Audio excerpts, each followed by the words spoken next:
Hari inkuru ivuga ko Nigeria yashyizeho itsinda cyangwa se hamaze iminsi hariho itsinda ryiga uburyo bwo kwakira stablecoin mu rwego rwo guteza imbere ikoranabuhanga mu mafaranga no guhanga cyangwa se kwakira inyungu ziturutse mu bukungu. Hari amakuru agaragaza ko crypto ku isoko muri Nigeria yagiye ifata indi ntera cyangwa se yagiye ku rundi rwego, abenshi bayikoresha nk'uburyo bwo guhisha agaciro k'amafaranga bafite kubera igabanuka ry'amafaranga yabo asanzwe akoreshwa muri kiriya gihugu yitwa Naira, ndetse n'ibindi bibazo bitandukanye. Reka ahangaha twebwe nk'abantu baganira kuri crypto twiganirire ku gishobora kuba cyaba kirimo kiba cyangwa se ibyiza biri muri iyi nkuru. Ni inkuru yagiye igarukwaho n'ibinyamakuru byinshi bigiye bitandukanye, igaruka kuri raporo nshya yitwa The State of Crypto Adoption in Nigeria 2025 yagaragaje ko isoko rya crypto muri Nigeria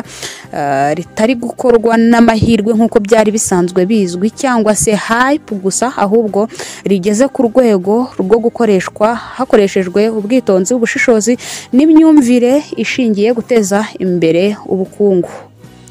Ibi ngibi byose dore aho byatangiriye. Mu myaka yashize inkuru nyinshi zavugaga ko Nigeria ari igihugu cya mbere muri Afrika mu gukoresha crypto, ariko bamwe babyitaga speculation.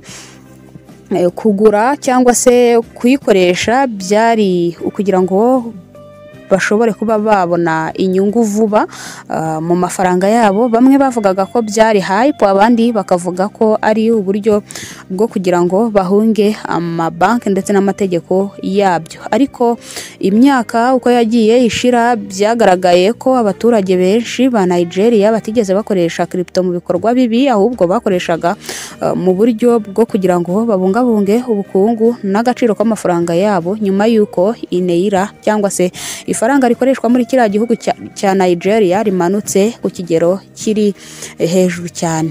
Reka rero tubanze dusobanureho ku magambo tumaze gukoresha. Ubundi iyo bavuze ngo ikintu kiracyari muri speculation, baba bavuze ko ni igihe abantu bagura crypto cyangwa se indi asset biteze inyungu z'igihe gito, nta bushishozi bwigeze bubaho cyangwa se analysis.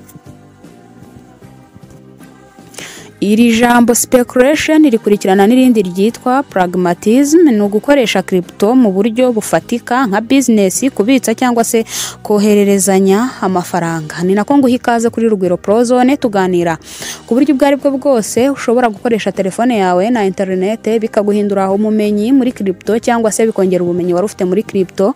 Ni nako kandi ushobora kumenya uko ushobora kurinda amafaranga yawe, cyane ko mu isi ya online hari scam nyinshi cyangwa se uburyo bwo gukoreramo amafaranga ariko ahenshi uzasanga bakubeshya. Ikindi kandi ushobora kuza kuba wahungukira ibitekerezo by'aho isi iri kujya, kubera ko turi kwinjira mu isi ya Web3 binyuze muri crypto. Icyo raporo ya 2025 yagaragaje ni uko muri Nigeria hamaze kuba cyangwa se imaze kuva mu gice cya speculation nk'uko twari tumaze kuyisobanura hejuru, kuko speculation nayivuzeho ko hari igihe abantu bagura crypto cyangwa se indi asset biteze inyungu z'igihe gitoya, nta busesenguzi cyangwa se nta bushishozi bwigeze bubanza kubaho.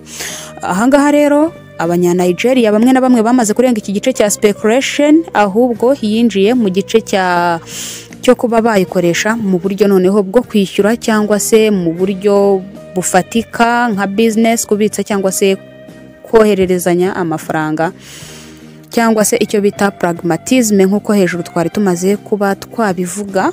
Ahangaha iki gice cya pragmatism tugikenera buri munsi mu buzima bwacu bwa buri munsi. Abashakashatsi rero cyangwa se iyi raporo ya State of Crypto Adoption in Nigeria 2025 yerekanye ibintu bikomeye cyane. Abarenga 47% bafite crypto wallet muri Nigeria. Abantu benshi cyangwa se abacuruzi bato baciriritse batangiye kwakira crypto mu bikorwa byabo bya buri munsi. Guverinoma ya Nigeria yatangiye gukora ku buryo bwemewe bwo kwiga kuri stablecoin adoption. Ibi byose bigaragaza ko crypto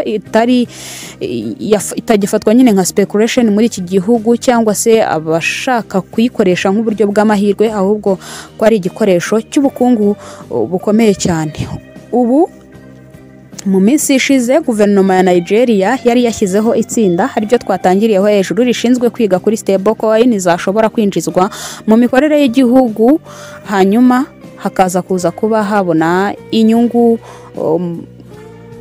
zifatika kandi zihoraho. Ubundi se iyo bavuze stablecoin ubasha kuba wabisobanukirwa, nizera ariko ko mbere yuko dusobanura stablecoin wamaze gukanda subscribe, hanyuma uze ku likinga iyi video, ukore share, uhereze n'abandi bagenzi bawe baba muri isi ya crypto. Kandi nawe nimba uri mushyashya wemerewe kwinjizamo n'abandi, cyane ko inkuru ya crypto ari inkuru nshya mu matwi y'abanyafurika benshi. Niyo mpamvu dukunda kwakira buri muntu wese ufite igitekerezo ashobora gutanga kuri iyi ngingo ya crypto, tukayiganiraho hanyuma tukabasha guhana ibitekerezo. Iyo bavuze ngo stablecoin, ubundi hantu hose uzabona handitse stablecoin bazaba bavuze coin.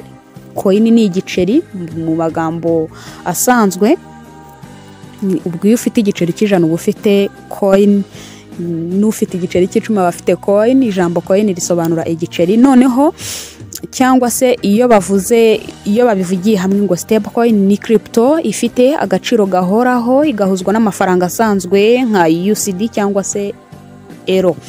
Iyo bavuze USD baba bavuze idolari, iyo bavuze euro baba bavuze amayero mu kinyarwanda. Urugero rero rwa stablecoin dukunda kuba twagira ni USDT. Aya ngaya ni amadolari ariko aba afite network zigeze kuri 2, haraza ari muri BNB Smart Chain cyangwa se BEP20, andi akaza ari muri TRX. Ibi ngibi abantu basanzwe bakoresha blockchain cyangwa se crypto muri rusange murayazi. Ariko kandi haza n'indi stable ikunda kuvugwa cyane ariko idakoreshwa cyane ku ma exchange yitwa NGN backed token. Izi ngizi nizo stable tugira. Ibi rero Nigeria yatangiye bizafasha igihugu kugira uburyo bwo guhererekanya amafaranga ku isi yose nta banki cyangwa se nta bagenzuzi benshi bigeze bazamo, bikaba byakwihutisha ibintu barimo barakora.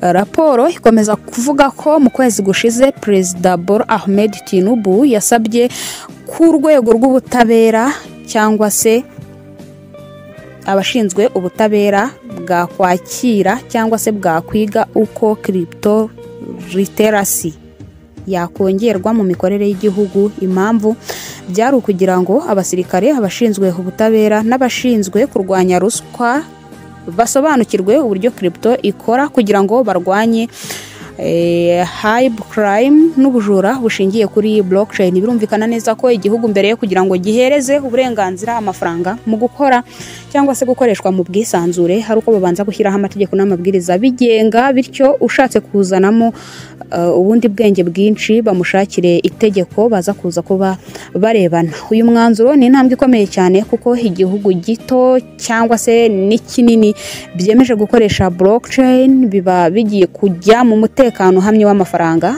Nigeria rero ahangaha navuga ngo bamaze kuba batera intambwe ikomeye cyane. Nubwo Nigeria yakoze ibingibi cyangwa se iri muri ibingibi, mu bihugu byinshi bya Afurika biracyatinya. Nigeria nayo hari yigeze gushyiraho umushinga cyangwa se iri mu ntangiriro wa CBN cyangwa se Central Bank of Nigeria, yari yatangiye kwiga kuri uwo mushinga nyuma y'uko barimo barashaka nyine gukora iyi Central Bank Nigeria. Mu Rwanda naho muzi ko hari kwigwa ku mushinga witwa CBDC. Ibi ngibi byose ibigo nka Yellow Card, Bando Africa, QuickDex n'ibindi byose bishobora kuba byafasha abaturage guhererekanya crypto mu buryo bwemewe n'amategeko muri Nigeria.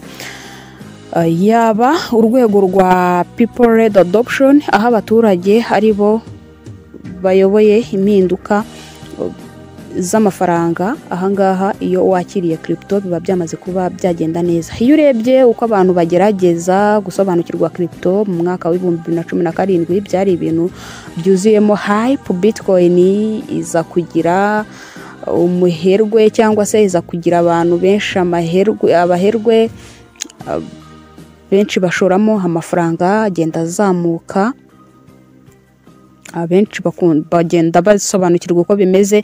Pi network izi byoroshya, iza noneho yerekana ko buri muntu wese n'udafite mining machine ashobora kuba yayitunga.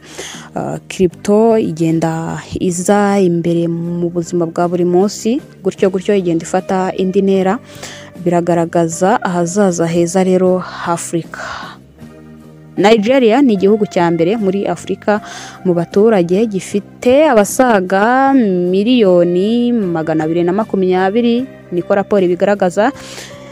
Rero mu gihe crypto yaba yamaze kwemerwa, bisobanuye ko umuryango wose wa Afrika uri gutera intambwe ikomeye, kubera ko bigenda byimuka. Iyo igihugu kimwe kibikoze ntihagira ingaruka ziza n'ibindi bihugu bishobora kuba byabyemerwa. Bityo ibi bigaragaza ko crypto itazagarukira kuri trading n'ibindi bikorwa bigiye bikorerwaho gusa, ahubwo bikabaha ubucuruzi, e-commerce n'ibindi bigiye bitandukanye, imirimo ya diaspora, money transfer, uburyo bwo kwishyura amashuri na service za leta.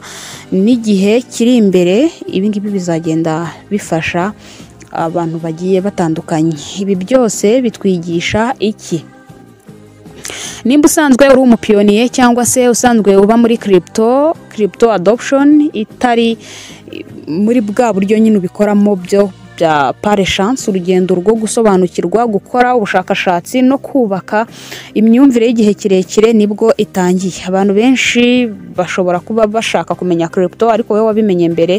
Mu by'ukuri wakabaye ukoresha iki gihe cyawe ukategura inzira yawe yo kugana ahantu heza, usobanurira abagenzi bawe badasobanukiwe iyi nzira ya blockchain, hanyuma tukaguma kuba twaterana imbere. Niba Nigeria ishobora kuba yagera ku iterambere nk'iri ngiri, ni isomo ku bindi bihugu bigiye bitandukanye bishobora kuba byatera iyo ntambwe.